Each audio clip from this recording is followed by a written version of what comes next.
All right, guys, if the goal is to train power, there's a number of things you want to take into consideration with your training. Number one being your sets and your reps. When we train power, typically we want to work in ranges of 3 to 5 sets of 1 to 5 repetitions. And obviously there's a large spectrum there. Where you fall within that spectrum is going to be informed by things like, are you in season? Are you out of season? How much weight are you trying to move on a given set? And this is also not to say that if you do 6 repetitions that you're no longer training power.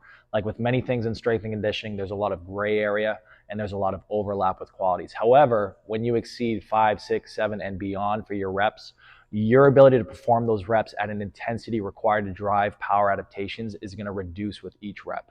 Which brings me to consideration number 2 when training for power, and that is intensity. Power focused exercises have to be done with a high degree of intensity.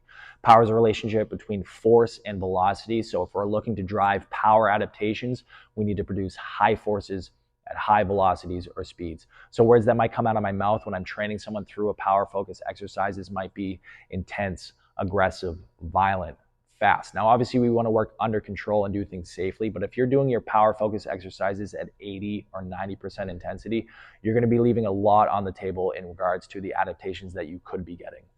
And the third thing we want to consider when training power is how much weight we are moving with our power-focused exercises. As mentioned before, power is a relationship between force and velocity. So if we look at a force-velocity curve, it shows us that if I'm choosing weights or loads that are so heavy that they require a huge amount of force to move, I'm not going to be able to move that at the velocity or speed that's going to make for a good power output.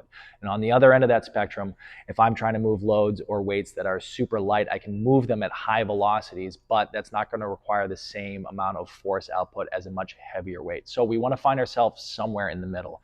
And this sweet spot here is a pretty big sweet spot. We can train power with loads ranging from 30% to 80% of our 1 rep max. And again, none of this is set in stone, but it gives us guidelines and it gives us things to think about so we can train the qualities we want to train to the best of our ability.